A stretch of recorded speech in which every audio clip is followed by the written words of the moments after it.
Whiskey Jason here, whiskey from the viewpoint of an American in Germany tasting rare and exotic whiskeys. Today I'm in Scotland, today I'm in Auchentoshan, today I'm a 1988 29-year-old PX Pedro Jimenez finished single malt Scotch whiskey. Wow. I bought this for 228 euros, which I thought was a lot of money, and then I found out that the normal going price is around 400 euros in the world. So what happened here? Let me tell you the story a little bit. First of all, let's open up this baby. This is whiskey base number 159830, and Mark, actually from Belgium, has already reviewed this, at least on our whiskey base site. So what I really like is on the back, you can actually see here, the light hits us exactly right. You actually see the tasting notes. So we have here Auchentoshan 1980 PX or PX, sherry cask finish, sweetness, intensity, and fragrance, maraschino, cherry, rich caramel, and butterscotch toffee. Yay! 49.7%. Now, the one thing I don't like about this bottle is there is no mention of all of non-chill filtering and no mention of natural color. So that's something I think is a shame, because it could have said both of those. 49.7%, you could have had non-chill filtered, and with a PX Pedro Jimenez finish, you could have mentioned, hey, natural color. Did they do that? Beam Suntory? No. Auchentoshan doesn't do something like that. All right, so what I'm going to compare this to, and you're going to say, Jason, what in the world are you doing, is 3 Wood from Auchentoshan. So this is like a fifth of the price. On sale, I can get this for under 35 euros over here.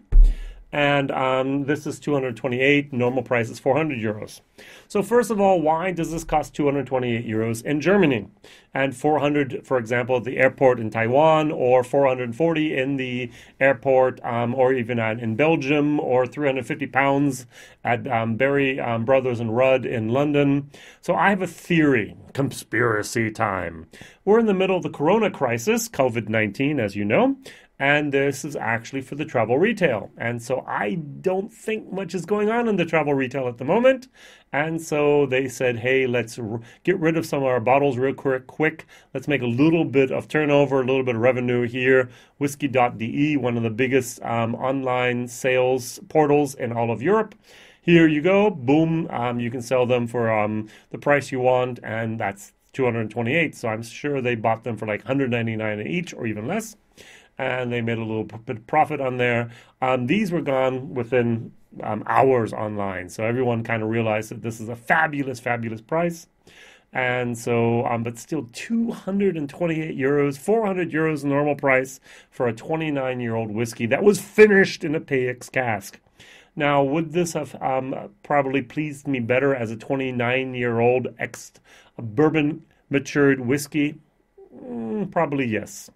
At least from the specs. Would this have been better? Would I have liked it better actually on the nose and on the palate? Probably not. These are old casks that were used, unfortunately. Yeah, what do I mean with old casks? I'm talking about third fill bourbon casks, second fill bourbon casks. This was actually meant more for the blending industry than actually here for the single malt industry. But after a while you go, oh, 29 years old. We can sell these for a lot of money. Let's do that. And see there, they make a great packaging. It's not really great, to be honest. I mean, hey, it's all just cardboard. A little bit of foam in there.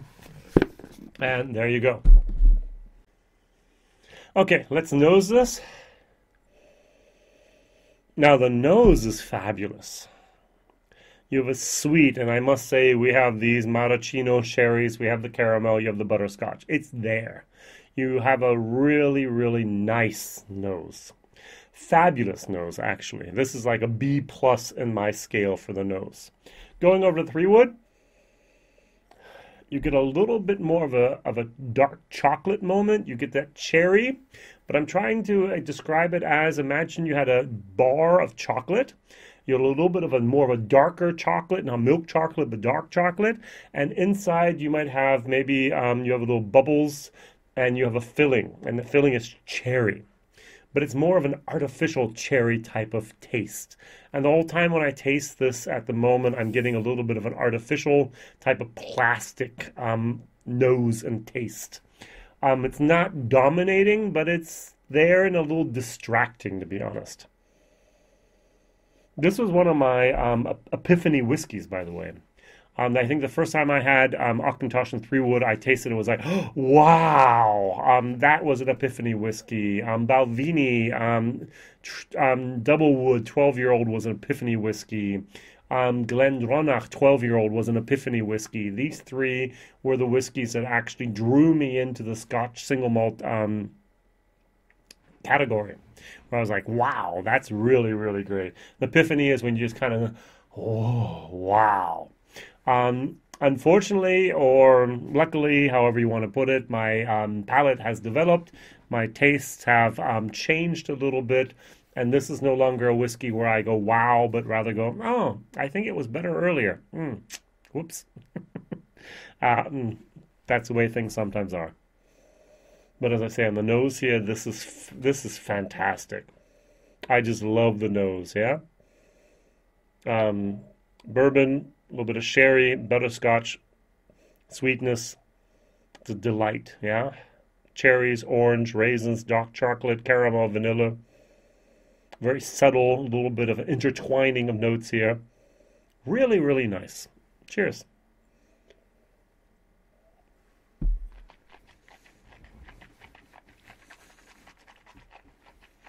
Mm-hmm.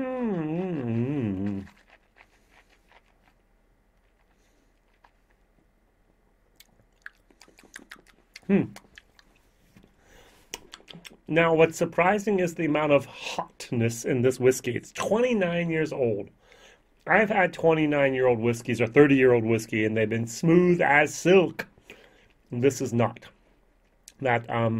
Those inactive casks did not do this whiskey any justice whatsoever. And that's why they put that in the PX to give it a finish, the sherry cask finish here. Peppery, hot. The Pedro Jimenez sherry moment is not overpowering. I'm going to say luckily. There's a light cherry note. There's a tiny little bit of the caramel and the butterscotch, but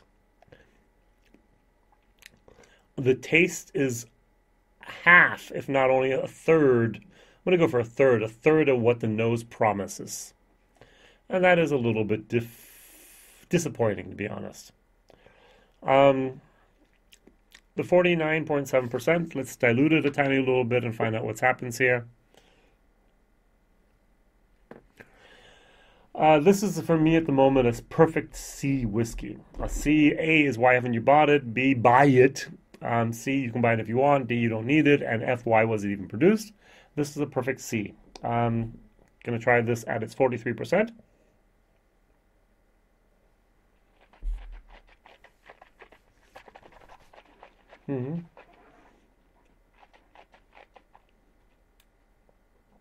Interesting enough that the palate and the nose actually here just align fairly perfectly. There's still that artificial type of plastic note here in my mouth. The cherry's there, the dark chocolate is there, the plum is there, a little bit of brown sugar on top. The wood is there. It's actually a very nice whiskey. It's not a wow whiskey at the moment, but it's a nice whiskey. Solid B. Now over here, what you have is you have this, and it goes up a tiny little bit, but it drops down a little bit. This is 228 euros. This is 400 euros normally. This is 29 years old. This should blow this out of the water and not look back. And yet it doesn't. This is barely better than this. And that's really my dilemma today. So one more time, cleanse the palate. I cannot sing praises of songs of praises about this whiskey. The nose, yes. I really, really enjoy.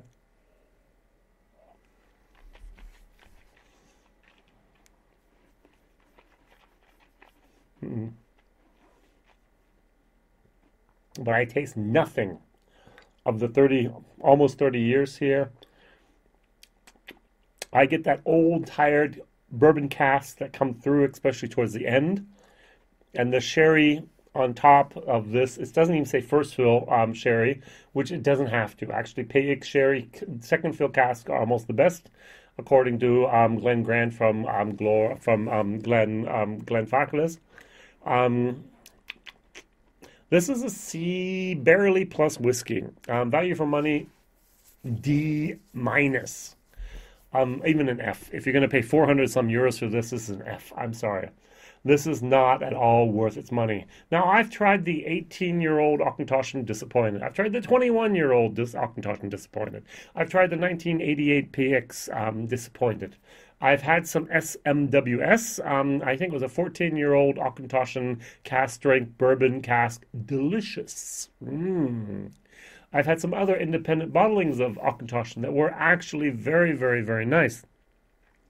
But their officially bottlings, anything above a certain amount is not really, to be honest, my cup of tea. One last thing I'd like to try here is I do have a separate bottle of Auchentoshan here because I just don't want to bash on them. I have here the new Dark Oak, lively and refined. Actually, the 1 liter bottle here, once again, we're at the travel retail. I think Auchentoshan sells more in travel retail than they do in many other segments of the industry. I was informed that many people, especially Beam Suntory, view the world so. You have North America, you have South America, you have Europe, you have Asia, you have Africa, and you have travel retail. They actually count travel retail, or Asia is usually with Australia and New Zealand included. You actually have travel retail as its own continent, with its own sales managers, with its own brand managers, with its own products. And this was actually here, I think the Dark Oak was also made for the travel retail segment. Now, this is actually a whiskey I can recommend.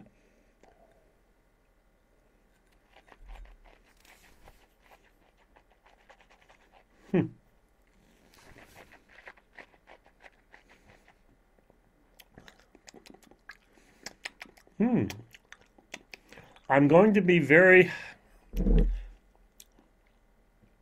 It's bourbon, Oloroso, and PX sherry casks. Distillery manager is here Francis Colon, C-O-N-L-O-N. And this, the dark chocolate is actually there towards the end.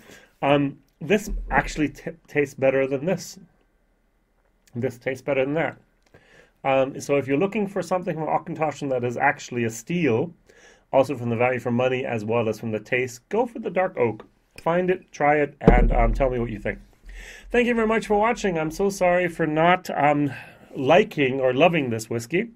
It's just way too expensive and does not deliver the taste value proposition that I was hoping for. Please like, please subscribe, please tell others about WhiskyJason over here, tasting whiskey you might not ever see or find or even have the ability to taste. If you'd be so kind, please share the video with someone who might be interested also in learning more about Auchentoshan 1988 PX. Question of the day, where were you in 1988? I actually came to Germany in 1988. Right after high school, I graduated from high school, came to Germany as exchange program with the PPP, the Parliamentary Partnership program, sponsored by the German Congress, which called his Bundestag, and the U.S. Congress. And then I met a lady and stayed here, my first wife. And so I did my education here, went to university, and so on, and so on, and so on. So I've been over here in Germany now for over 32 years. Amazing. Thank you very much for watching. All the best. Bye-bye.